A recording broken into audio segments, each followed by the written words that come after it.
The United States has 350 million people living across 20,000 cities/towns across our 50 states. But not all those cities and towns are inhabited. In fact, a handful of towns in the United States are classified as ghost towns. And that's what we'll be doing today. We'll be exploring some of the craziest abandoned ghost towns, ranging from a town in central Pennsylvania that has literally been on fire for the past 60 years, all the way to dangerous abandoned concrete slab houses in the middle of a forest that we're also going to be investigating. So obviously we have a lot to do today. So without further ado, grab your popcorn and let's do this. All right, guys, we're approaching this ghost town called Concrete City. In 1911 in central Pennsylvania, where we are right now, we're in Wilkes Barre. They basically constructed 20 concrete homes, so literally made of concrete. There's really bad insulation, bad plumbing, so everybody basically had to abandon these houses sometime over the last 50 to 100 years. And the government actually tried with 100 sticks of dynamite to blow up these homes, but they couldn't do it. So now these 20 homes remain standing, fully abandoned though. So this is the path in order to get there. It's about an 8-minute walk. We're probably 2-3 minutes in. There's like swamps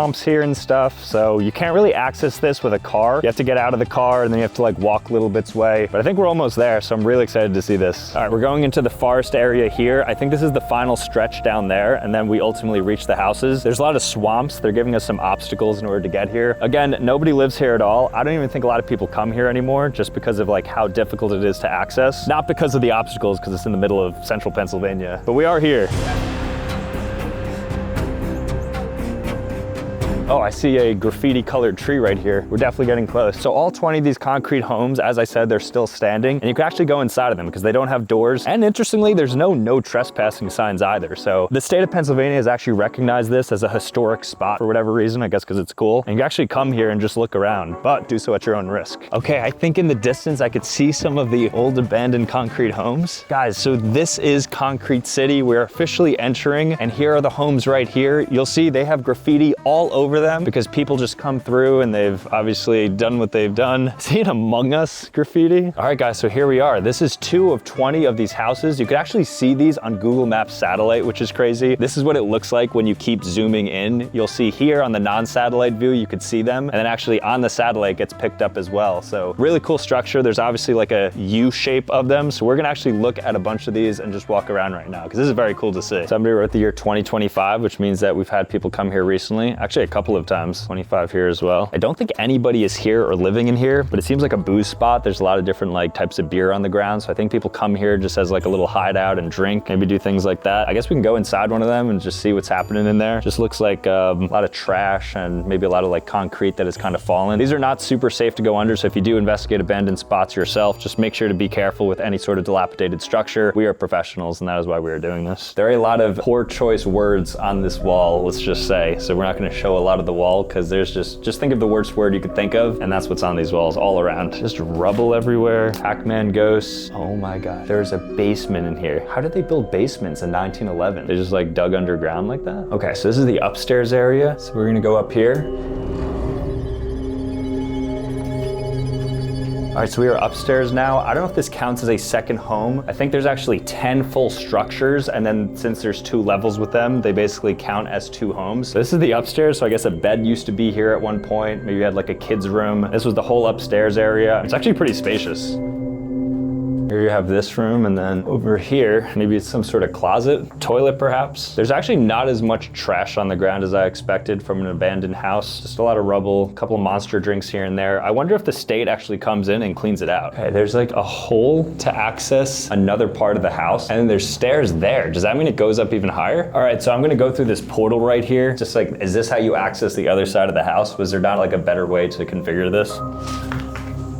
Okay, so this might be the second house that's attached, and it's just basically a mirror image of what the first half was. All right, guys, so this is what the basement of an abandoned home looks like. People have clearly been down there. The #1 rule of going to abandoned structures is to not enter the basement, not necessarily because it's the scariest, but because of some like structural integrity issues where if things were to collapse, obviously if you're in the basement, you get trapped. So we'll see if we just like peek around a little bit to show you, but for everyone's safety, we're not gonna go fully down there. There's also a sign, just for the record, I didn't write. Sam was here on a warm day in September. I'd swear I didn't write that, but it is currently September 2nd and it is a pretty warm day outside, but that was not me. There must be another Sam who's just like cosplaying as me. Yeah guys, as you can see, there's really not much down here, and also the ceilings are really low. It's like it was built for Napoleon, like people who are 4'11", and obviously as a 6'7" person, it'd be really tough for me to squeeze there. But there's just a bunch of rocks. I see some drinks, so people have clearly were down here. Definitely unsafe though, so I'm not gonna go too far down. That's probably the deepest I'll go in here, but it's a very small basement. It's not like your classic American basements nowadays. Cool though, let's keep walking around. So that's what the inside of those houses look like. You could see other ones too starting to line up. So there's a third one right there, and there's even more. There's like 7 more that go this way. This is what Concrete City at one point looked like. Just imagine this was really freshly mowed. There was a Starbucks and a Walmart actually right behind us, and now there's just nothing. I see another building over there, so let's check it. That one looks really overgrown and inaccessible. Let's continue on the path and try to check out that one. I'm actually surprised there's no one here. I would expect some sort of like urban explorers or photographers or just anybody on a beautiful day like this to come by and take pictures of this historical site. And despite it being a historical site, it's certainly not maintained like one. Swampland, overgrown grass and weeds and whatever else is here. So if you woke up and you wanted to say what's up to your neighbor or maybe family member, this is the walk you would take. And then you see this building here, right where that Sus Among Us character is and that Illuminati logo. And you would say, good morning, do you want to go to Walmart together? All right, let's check out this one a bit. Ooh, this is a hot.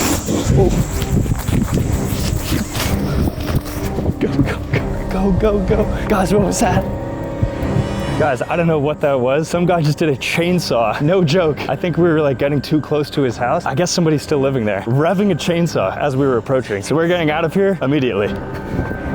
That was actually the scariest moment of my life. We thought nobody was there. We ended up running into some guy with a chainsaw. So we just booked it back to the car now, and I don't even know what to say. We almost had our lives taken from us. All right, so we are 2 miles out from Centralia, which is the town in Pennsylvania that is a complete ghost town. This thing has been burning since 1961. There's a fire that basically broke out in the coal mines, and it was uncontainable, so it just basically spread everywhere underground. Now there's vents that have fumes coming out. The ground is apparently heated, and now they have just 4 people living in the town. At one point there was 5,000 people, so this town is just completely abandoned. I mean, even just driving by the town before the town, you start to get that feel. But we are a mile out and things are starting to look barren. All right, we are currently about to enter Graffiti Road. It's one of the largest landmarks in Centralia. We can start to see here some people doing a little bit of graffiti. Basically Route 61, which now runs through Centralia, and it's a pretty big road in central Pennsylvania, used to have a second path, but it ended up being abandoned because Centralia ended up being abandoned, so they got rid of it. People started putting graffiti all over it, and at one point it was really cool. It looked like this, but nowadays it's covered with dirt mounds, but we're still gonna try to walk on top and see if we could see any of the remnants of the graffiti. There's also a cemetery right behind us, which is one of like 2 things in this town, so that's kind of cool to see. Let's see what we could find here. Unrecognizable now, but just all dirt mounds cover. You could see on some of the rocks a little bit of the remains, and it runs all the way down, but there's not a single stretch that does not have dirt on it now, but you can still sort of tell that it used to have something. That's a shame. It was such a nice area. I don't know why they got rid of it. So we found a stretch of the highway that looks untouched. So just imagine this entire road had this area covered with graffiti all the way down. People are still very much engaging with this place, as we are. You could tell by some of the active graffiti art that's on some of these rocks that are now on top. So I have a feeling when I come back, if I came back in 20 years or so, all this dirt mound would be covered with more graffiti. Then they'll have to cover it again, and then this would probably be like 20 feet high. So this is like 1/4 of Centralia. You'll see there's nothing here. There used to be houses everywhere. I think at one point there was like fire station. This whole middle ground here was like, I don't even know. You could use your imagination of what this looked like at one point. Now it's just fully overgrown with weeds. There's nothing here. Like I said, there's only 4 people that still live in this town, and I think they're all families, so they just live in one house. We're gonna try to find that house. Obviously we want to trespass beyond places where we can, because there is a family living there. But it's quite interesting just being here, just on this road that hasn't been touched in 50 years. Okay guys, so behind me are the last 2 remaining houses in Centralia, which house the last 4 people that live here. I think it's 2-2, so they're split up. There's like a guy and his wife, a guy and his wife. I believe they're a bit older, so they just haven't made their way out. But if you just look on the city limits of Centralia, these 2 little dots are the only structures that are even up outside of the fire station and then the church atop the hill, and then I guess the cemetery technically counts. Well, that's all cool. This town is known for constantly being on fire, so it's time to find the fire now. We're gonna look for some of the smoking vents and try to actually breathe in that carbon monoxide and sulfur. Maybe not that, but I wanna ultimately feel the heat, because this is what this town's all about. So when there was 5,000 people living in this town, down this entire road had houses apparently just everywhere. They demoed the houses sometime, I think like 20, 30 years ago, so you're gonna be unable to see them, but I mean, there's like watermelon remains here, so it looks like somewhat recently there was a person eating fruit. That must be unrelated because there's no way that hasn't decayed after just like a month, let alone 20 days. I don't know how far we can even go. There's no direction here in Centralia. You're just kind of like out and about hoping that you find something abandoned because everything is abandoned, but I guess you could see a little bit of this structure here. So before we mentioned that graffiti road is no longer a thing, but it seems like they're taking over other small trails and roads. There's graffiti all along this road, so we're gonna follow the graffiti to see what this leads to. There's a sign that notably says stop, go back. We're gonna keep it moving. I really wanna find one of those vents. I wanna see the steam because the ground below me is literally on fire. It's hard to tell because, you know, you obviously can't see heat, but the ground is warmer over here. And if you get an open hole, there's gonna be steam that's emitting from it. All right, so we're going into the woods of the abandoned Centralia town here. Apparently there's smoking vents around here, so you could possibly see the fire or some of the heat and steam being emitted from one of the vents. There's just a lone chair on top of this area. All right, guys, we actually found the vent. This city is on fire and there is proof of it. So right up there, you're gonna actually see the smoke from the ongoing fires that's just coming directly out of this vent area. Oh, it starts to smell like sulfur a little bit as well. You're getting all that underground smell as you get a little bit higher. That's cool to see. All right, guys, so here it is. Oh, it's so warm. It's literally, the town is on fire. It's crazy. Underneath us is just a massive underground coal mine fire for the entirety of Centralia. And this is emitting it from this vent right here. And it's like persistent. Like this hasn't stopped in 60 years. It's just a huge fire because there is so much coal under the ground of this town that apparently for the next 50 years even, it's going to continue to burn like this. So it's a 100-year fire underground in this spot. There's not much down here that you can really see, but as you can see, there is a ton of smoke. Oh, there's condensation even just being dripped from the plant here. So that's probably like boiling water. Okay, I think I found another vent over here. This one's lower to the ground, so maybe we could actually see the fire. Yeah, here we go, right here. Oh my gosh, it's like a furnace right here. That gets so hot. You could put, I'm not even kidding, a pizza in there and that would cook in 10 minutes. That's gotta be 300 degrees in there. That is so incredibly hot. Stick your hand in there, look how, that's actually hot. Whoa, look at my sunglasses.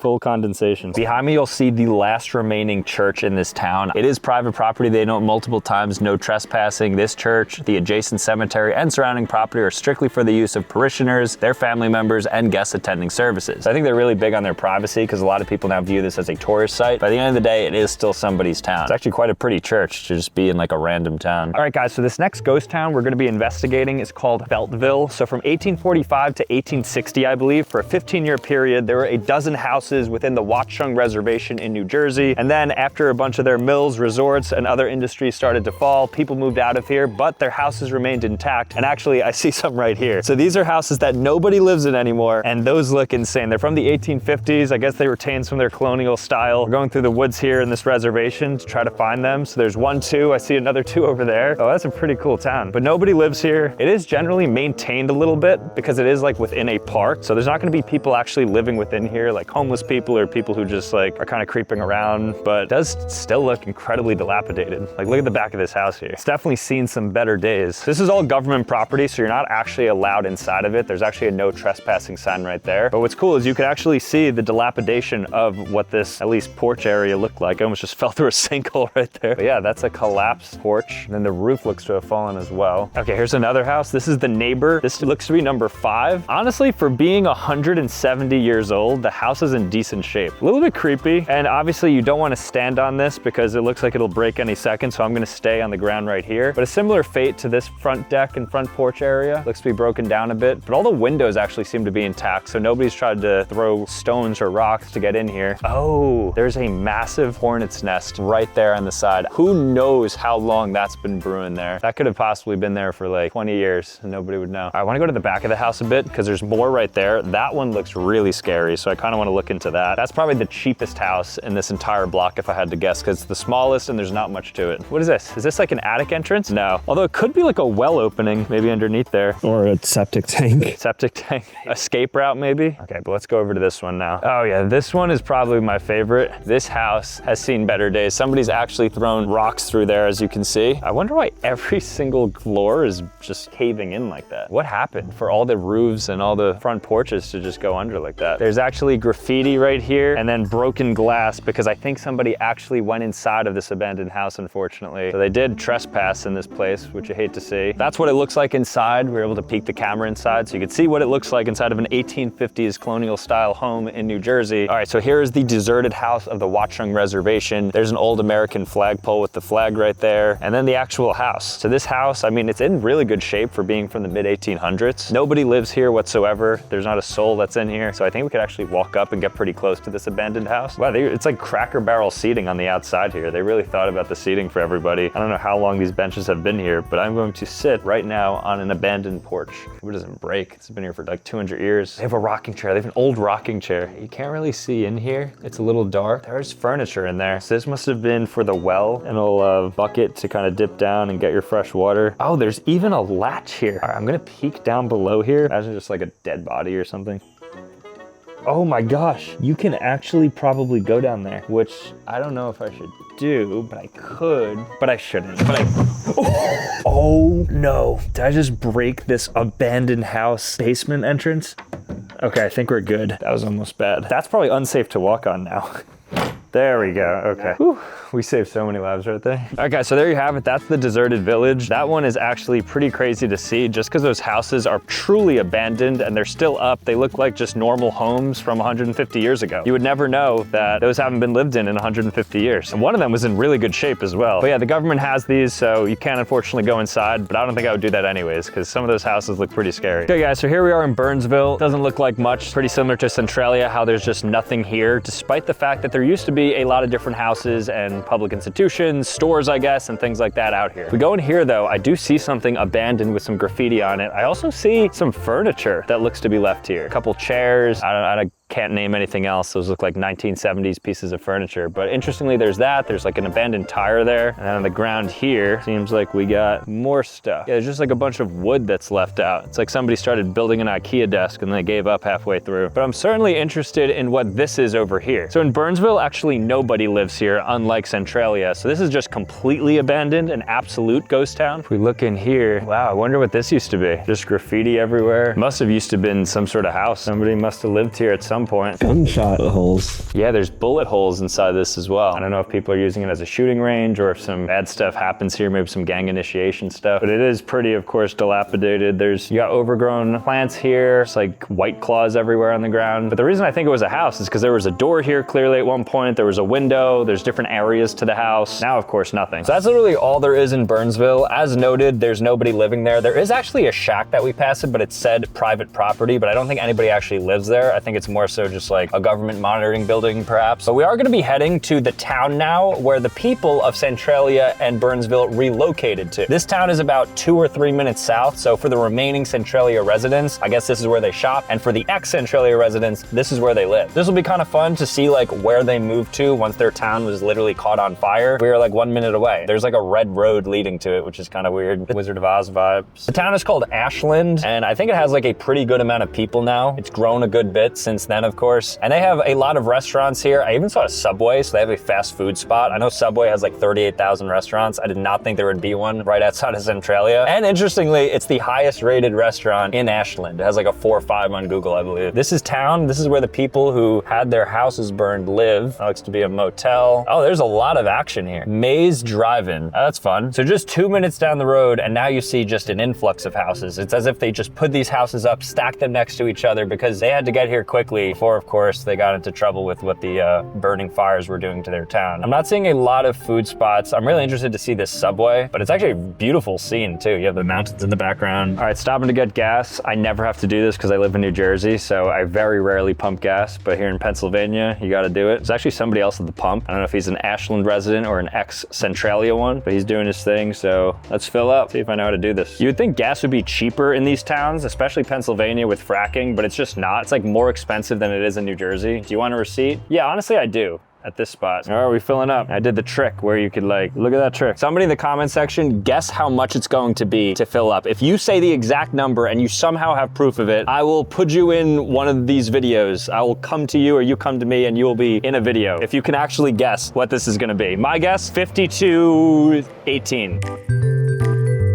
5403. 5403, 5218. Come on now. Come on now. Oh, it's gonna be more. All right, so it's gonna be into the 60s maybe? All right, if you said 6024, congratulations, you are the Powerball winner. I wonder if I should buy a Powerball thing while I'm here, just because it's like $1.2 billion right now at the time of this recording. If I win a $1.2 billion lottery draw in Centralia, Pennsylvania, I will give everybody watching this $1. Okay, so the Powerball ticket is secured outside of the Turkey Hill gas station. I got it. I'm not gonna show you my numbers just in case I win. I will let you know if I win though. You can guarantee that because I do owe you guys $1 each. Hopefully I don't have too many people watching this. Even though it is 1.3 billion, that is a very handsome amount. Let's see what happens. All right guys, there's the Subway. So that's the highest rated restaurant in town. So I'm gonna be eating at this Subway to see if it's the same as other Subways. So what does a Subway in an abandoned town taste like? So the Subway here is literally exactly the same. Honestly, perhaps even a little bit nicer. I think it's made with more care. So I even got myself a cookie right here. So I'm gonna eat lunch here. But overall, I mean, pretty enjoyable Subway. I could see why it's rated at a 4 or 5 and the best restaurant in all of town. Very pleasant experience. They even have nice pictures on the wall of the ingredients. Very cute. All right guys, so that is Burnsville. As you can see, I mean, the abandoned town didn't have anything in it. It was a complete ghost town. Actually, on Google Maps, they classify it as a ghost town, which is pretty funny, like underneath it if you search it. And then we were just in Ashland, which is the town nearby where I guess people who are relocated live now, and of course where people go shopping and stuff. The Subway was really nice, the nicest Subway I've ever been in, so shout out to that Subway and shout out to the workers there. All right, guys, well, that was a lot of fun going to these different abandoned towns and cities. If you are an urban explorer and want to do these sorts of things, just make sure to use proper precautions because these things could be a little bit unpredictable, as you saw. But with that being said, thank you guys so much for watching. If you want to see more content, make sure to click here, click here. Otherwise, subscribe on your way out, and I'll see you next time. Peace.